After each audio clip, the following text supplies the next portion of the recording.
Hi, welcome to our channel. നമുക്ക് പുതിയൊരു spreading ന്യൂസാണ്. ഹാൻഡ വൈറസ് പുതിയൊരു വൈറസാണ്. നമുക്ക് കോവിഡ് എന്ന് പറയുന്നൊരു വലിയൊരു പാൻഡമിക് ഉണ്ടായിരുന്നല്ലോ, അതിന് സിമിലർ എന്നുള്ള രീതിയിൽ തന്നെ പറയാം. അത്യാവശ്യം വേൾഡ് വൈഡ് പ്രശ്നങ്ങൾ ഉണ്ടാവാൻ സാധ്യത ചൂണ്ടിക്കാണിക്കുന്ന തരത്തിലൊരു വൈറസാണ് ഹാൻഡ വൈറസ്.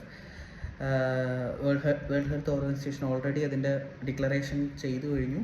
എന്താ സംഭവിച്ചതെന്ന് വെച്ചാൽ, നമ്മുടെ ഒരു food investigation team from Argentina to Spain ആണെന്ന് തോന്നുന്നു. അവിടേക്കൊരു ഷിപ്പ് ത്രൂ ട്രാവൽ ചെയ്യുകയാണ്. അപ്പോൾ അവർ ട്രാവൽ ചെയ്തതിൻ്റെ പാർട്ടായിട്ട്, അവർ ഇൻവെസ്റ്റിഗേഷൻ നടത്തിയതിൻ്റെ പാർട്ടായിട്ട് ഈ എലികളുടെ നിന്നാണ് ഈ പറയുന്ന ഹാൻഡ എന്ന് പറയുന്ന വൈറസ് മനുഷ്യരിലേക്ക് എത്തിപ്പെടുക എന്നുള്ളതാണ്. അപ്പം ഈ എലികളുമായിട്ട്, അല്ലെങ്കിൽ എലികളുടെ പറയുന്ന അവരുടെ മൂത്രമോ അല്ലെങ്കിൽ കാഷ്ടങ്ങളോ എലി ടച്ച് ചെയ്ത ഫുഡുകളോ അതിനെന്തെങ്കിലും ഉള്ളിൽ ചെന്നിട്ടാണ് ഈ വൈറസ് മനുഷ്യരിൽ എത്തുന്നത്. അപ്പം ഒരു ഹ്യൂമൻ ടു ഹ്യൂമൻ ട്രാൻസ്ഫർ ഈ വൈറസിന് ഇല്ല എന്നുള്ളതാണ് ആക്ച്വൽ അതിൻ്റെ ഒരു concern. But human to human അതിൻ്റെ ചില ആൻറ്റീസ് വൈറസസുകൾ ഹ്യൂമൻ ടു ഹ്യൂമൻ ട്രാൻസ്ഫർ നടക്കുന്നുണ്ടെന്നുള്ളതിൻ്റെ ഒരു കൺഫർമേഷൻ WHO തന്നിട്ടുണ്ട്. എന്താ സംഭവിച്ചതെന്ന് വെച്ചാൽ, ഈ ഷിപ്പ് ഇത് MV ഹോണ്ടിസ് എന്ന് പറയുന്ന ഷിപ്പാണ്. അപ്പോൾ ഈ ഷിപ്പ്, ഈ ഫുഡ് ഇൻവെസ്റ്റിഗേഷൻ ടീം, ഒരു ഗ്രൂപ്പ് ഓഫ് ടീമുണ്ട്. അപ്പോൾ അവർ യാത്ര ചെയ്യുന്നതിൻ്റെ ഇടയ്ക്ക് ഒരാൾ മരണപ്പെട്ടു വെച്ചാൽ April 11 എന്തോ ഒരാൾ മരണപ്പെട്ടാണ് ചെയ്തത്. അപ്പം യൂഷ്വലി അവർ ആ മരണത്തിൻ്റെ റീസൺ എന്താണെന്നുള്ളത് എക്സാക്റ്റ് അവർക്ക് കണ്ടുപിടിക്കാൻ പറ്റിയില്ല. പക്ഷേ കുറച്ച് ദിവസം കഴിഞ്ഞപ്പോൾ ഈ പുള്ളിക്കാരൻ്റെ വൈഫും അതുപോലെ തന്നെ ഒരു ജർമ്മൻ പേഴ്സൺ, അയാളും മരണപ്പെട്ടു. ഈ സിംറ്റംസ് എന്ന് വെച്ചാൽ ഇവരുടെ ശ്വാസം കിട്ടാത്ത രീതിയിലുള്ള കാര്യങ്ങളൊക്കെയാണ്. പിന്നെ തലവേദന, അങ്ങനെയുള്ള കാര്യങ്ങൾക്ക് വിറയൽ, ഈ ഒരു കാര്യങ്ങളൊക്കെയാണ് സംഭവിച്ചുകൊണ്ടിരുന്നത്. അപ്പം ഈ ഫസ്റ്റ് ഡെത്ത് കഴിഞ്ഞിട്ട് ഈ വൈഫും ജർമ്മൻ പേഴ്സണും ഡെത്ത് ആയപ്പോഴത്തേക്കും ഓൾറെഡി അത് WHO അത് ഫൈനലൈസ് ചെയ്തു, അത് സംതിങ് റോങ് എന്നുള്ളത്. അപ്പം അങ്ങനെ ഒരു ഇൻവെസ്റ്റിഗേഷൻ്റെ പാർട്ടായിട്ട് മനസ്സിലാക്കിയതാണ് അവരുടെ ബോഡിയിലുള്ള വൈറസ് ഈ പറയുന്ന ഹാൻഡ വൈറസ് എന്നുള്ള വൈറസാണെന്നുള്ളത്.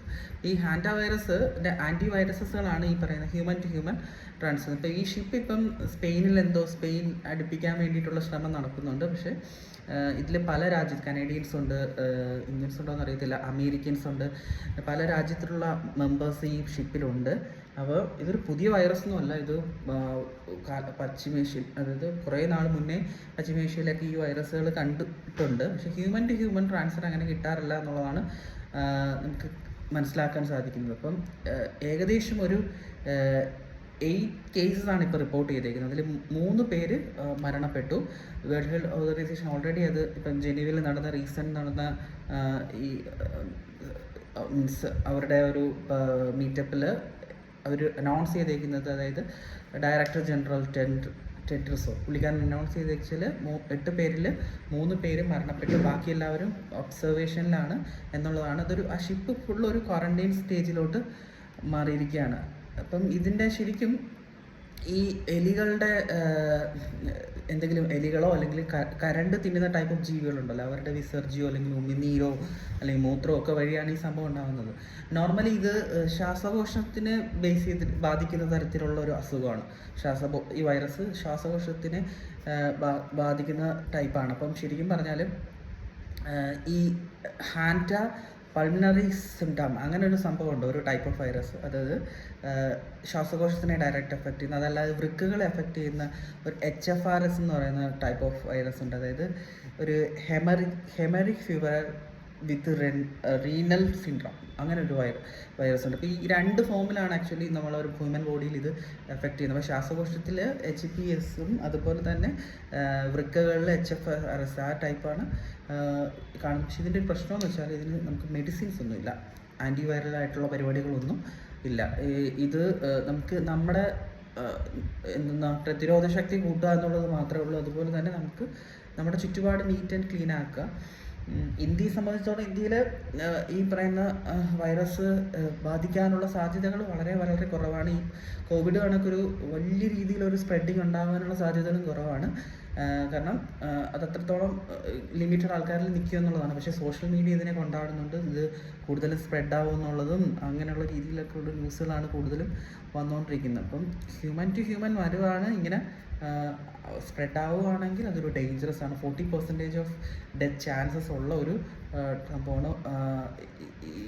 അമേരിക്കയിലും കാനഡയിലൊക്കെ വർഷങ്ങൾക്ക് മുന്നേ ഇത് സംഭവം റിപ്പോർട്ട് ചെയ്തിട്ടുണ്ട്. ഇതിൻ്റെ ഒരു പ്രത്യേകത എന്ന് വെച്ചാൽ ഇതിൻ്റെ ഒരു ഇൻക്യുബേഷൻ പീരീഡ്, അതായത് 1 to 8 വീക്ക് എടുക്കും ഈ ഒരു അസുഖത്തിൻ്റെ സിംറ്റംസ് പുറത്ത് ശ്വാസകോശം റിലേറ്റഡ് ആയിട്ടുള്ള പ്രശ്നങ്ങൾ കാണിക്കാൻ വേണ്ടിയിട്ട് 1 to 8 വീക്ക്. അപ്പോൾ ഈ സമയത്തിനുള്ളിൽ മറ്റുള്ളവരിലേക്ക് അത് സ്പ്രെഡ് ആവുകയാണെങ്കിൽ അത് സ്പ്രെഡ് ആവുക എന്നുള്ളതാണ്. അപ്പം അതാണ് പ്രശ്നം കേട്ടോ. ഇങ്ങനെയുള്ള ഒരു മേജർ ഒരു ന്യൂസ് എന്നല്ല, ഇതൊരു വലിയ ഇഷ്യൂ ആണ്. നമുക്കറിയില്ല, കോവിഡ് നമ്മളിങ്ങനെ ആയിരുന്നു, നമുക്ക് എവിടെയോ ഒരു കോവിഡ് വന്നു എന്നറിഞ്ഞു, പിന്നെ നമ്മൾ പതുക്കെ അറിഞ്ഞു തുടങ്ങി, നമ്മൾ തൊട്ടടുത്ത് വന്നു എന്നുള്ള രീതിയിൽ. അപ്പം അതേപോലെ ഒരു സംഭവം ആവാതിരിക്കാനായിട്ട് നമുക്ക് പ്രാർത്ഥിക്കാം. But there is something coming, ഒരു പാൻഡമിക്കിൻ്റെ ഒരു കാണുമായിരിക്കും എന്നുള്ള രീതിയിലാണ് സംഭവം വന്നുകൊണ്ടിരിക്കുന്നത്. എനിവേ, നമുക്ക് എന്താ ചെയ്യാന്ന് വെച്ചാൽ വീടും പരിസരവും വൃത്തിയായി സൂക്ഷിക്കുക. ഈ പറയുന്ന എലി അങ്ങനെയുള്ള കറണ്ട് തിന്നുന്ന ജീവികളൊക്കെ കൂടുതലും വരുന്നത് പരിസരം വൃത്തിയല്ലാത്തതുകൊണ്ടാണ്. അപ്പോൾ അതൊന്ന് ക്ലീൻ ആവുക, നീറ്റ് ആവുക എന്നുള്ളതാണ്. അപ്പോൾ ഇതിന് ചികിത്സ ഒന്നുമില്ല, ആൻറ്റിവൈറൽസ് ഒന്നുമില്ല. അതുകൊണ്ട് ഇങ്ങനെയുള്ള കെയർ മാത്രമേ നമുക്ക്.